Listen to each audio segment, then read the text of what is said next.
Alam mo ba, sa mundo ng street art at graffiti, ang pagkakaroon ng sariling style ay parang signature mo na rin? Sa video na to, pag-uusapan natin kung paano mo ba madidiscover ang sarili mong style.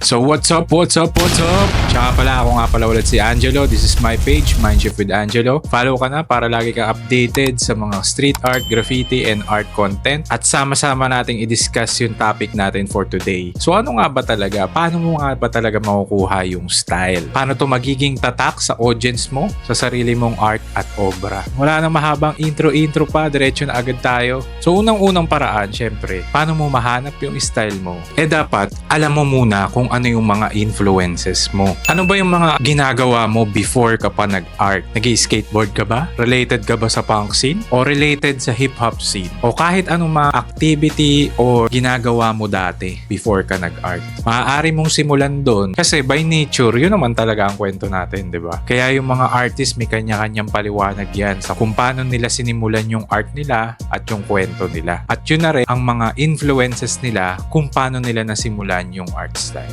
Now then, kung alam mo naman yung mga early influences mo, so pwede ka nang sumubok at mag-eksperimento sa iba-ibang medium. Gaya nito, pagko-content, pag-video, pwede ka sa sketch, sa mural, sa painting, sa graffiti, or any other format na tingin mong magiging akma or ramdam na ramdam mo kung paano i-execute yung klase ng art na yun. Huwag ka matakot magkamali kasi kadalasan sa mga pagkakamali na yan, dyan pa minsan lumalabas yung unique na style at flavor ng isang artwork. At tandaan natin, kailangan maging unique ka, pero hindi naman ibig sabihin na porket unique ka, kailangan kakaiba ka na talaga sa lahat. At lalong-lalo, syempre, nagsisimula ka pa lang naman. Hindi mo kailangan talagang sobra-sobrang maging unique. Kailangan mo muna mag-eksperimento throughout the phases. Ano yung mga pwede mong i-apply dyan sa practice na ginagawa mo or medium na tinetesting mo. Basta alam ko nagigets mo naman yung punto. Yung personal touch mo, gaya ng influences mo, early na mga bagay na ginagawa mo ay malaking tulong para mahanap mo yung magiging style mo o style mo in the future. Okay? So punta agad tayo sa tip number 2 natin.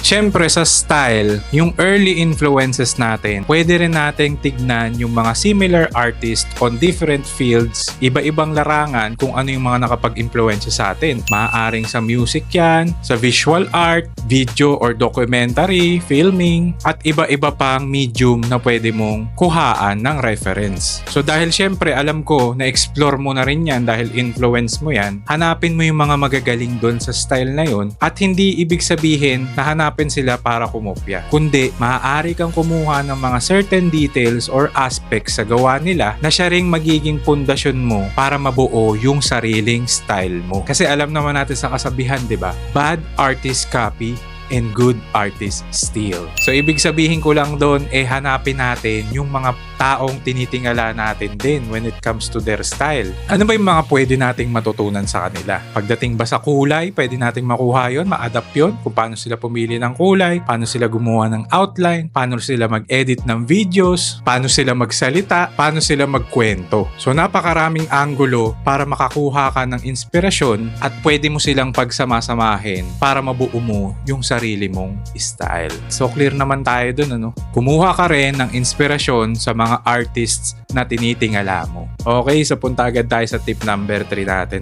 Isa rin sa pinaka-epektibong paraan para makuha mo yung style mo sa pamamaraan kung saan i-expose mo rin yung sarili mo sa ibang mga artist. Almost kagaya lang to nung pagkuha ng inspirasyon sa art, pero dito mas more on naman na makikipag-network na tayo sa mga kapwa nating artist. So pwedeng sumama tayo sa mga exhibit nila or gawin nating parang practice yung medium na yon, kung ano yung show na yon, or kung ano yung paint session na yon, or kung ano yung event na yon about. Sa ganong pamamaraan, mas napapractice tayo maging versatile din. Kasi kung laging sarado lang tayo sa isang linya, hindi rin natin na-experience na mas stretch yung creativity. At sa pag-build ng network at pakikisama sa ibang artist, marami rin tayong matututunan. Doon natin makikita rin yung application nila ng kanilang art form or art ideas, creativity, at sarili rin nilang style. Parang kahit sa mga ibang ibang bansa, pwede rin natin gawing reference. Kagaya ni Banksy na medyo strong at socio-political na mensahe at mysterious siyang figure sa street art and stencil na category. O pwede rin kagaya ni Shepard Fairey when it comes to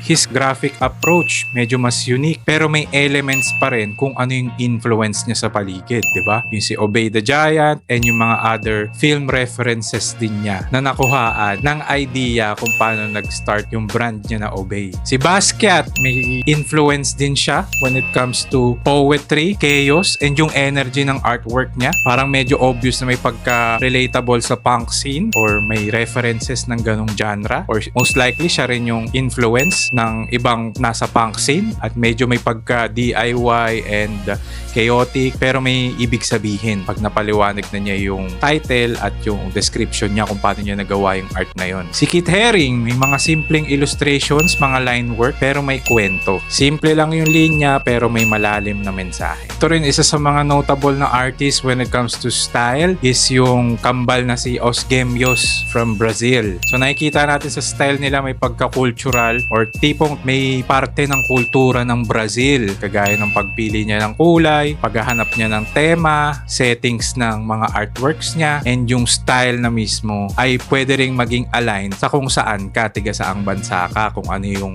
nire-represent mong identity. At marami pang ibang notable artist na pwede nating tignan yung gawa para makadagdag inspirasyon kung paano natin mahanap ang sarili nating style. So ganun talaga, hindi naman tayo pwedeng maging magaling on the spot, and at the same time kasi alam natin throughout history na na-develop na rin ang mga style. May mga style na umaakma rin sa panahon, may mga style na inalagaan ng matagal na panahon, may style na related sa kultura, may style na related sa pinanggalingan, at marami pang ibang bagay na siyang naging aspeto ng isang artist para sa style niya. Itong mga style naman na ganyan, hindi natin para direktang kopyahin. Kasi may term din yan sa street art and graffiti. So sa graffiti, ang term nila dyan is biting or biter. Kinakagat mo lang yung style talaga ng artist na tinitingala mo. Hindi mo na in-evolve or ginawa ng sarili mong flavor or sarili mong rendition. And yung ganong klaseng paggawa rin pagdating sa art world, marami ang nagkikritik dahil nga hindi nakikita yung identity mo kung sino ka ba talaga. Alam ng mga totoong artist at ibang mga multidisciplinary artist, lalo kapag nakita nila yung gawa mo na may reference at highly copied na lang talaga ng style ng isang specific na sikat na artist. So iwasan natin yun, yung pangbabite, yung biting, di ba? Gagawin lang talaga natin siyang inspirasyon pero hindi kopyahin ng tuluyan. Bad artist copy, great artist steal. So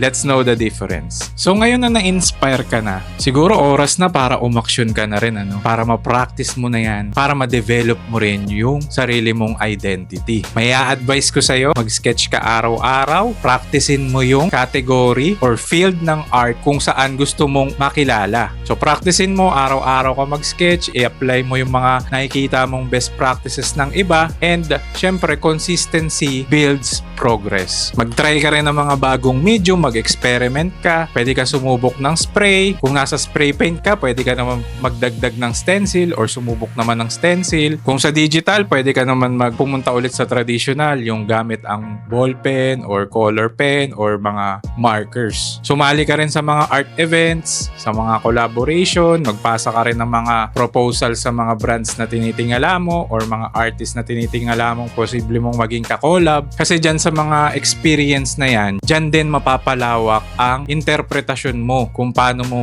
ilalapat yung art style mo. Pati na rin sa mga kwento ng artist na ilalapit mo yung sarili mo. Marami kang matututunan sa kanilang lessons at sa kwento nila, maaaring dun mo na rin marinig yung sariling boses mo, identity mo. So tandaan natin na ang style, oo, may parting hinahanap siya, pero nade-develop yan sa patuloy-tuloy na pagkilos din at experience. Overall, ang art style, hindi lang din yan basta technique. Yan yung mga kwento na lumilitaw sa bawat linya, sa kada segundo ng video, bawat kulay or hugis, at kasama na rin ang bawat pagkakamali sa paggawa. At hindi mo mahahanap yan kung hindi ka gagawa ng gagawa. Kaya huwag kang matakot mag-experiment, huwag kang matakot maging iba, huwag ka ka rin matakot na magmukhang mali sa iba kasi minsan doon lumalabas yung totoong style mo. Siya, kung nandito ka pa at gusto mo talaga tong seryosohin, sketch mo na, subukan mo na. Gumawa ka na ng mood board mo o ng outline niyang proyektong gusto mong tapusin at matuto ka na rin mag-share ng sarili mong kwento. Di mo kailangan maging magaling agad. Ang kailangan mo lang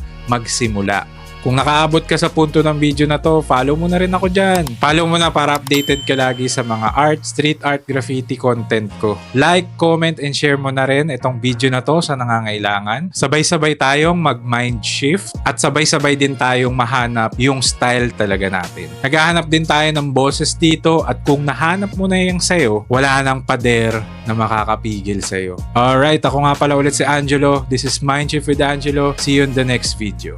Bye-bye!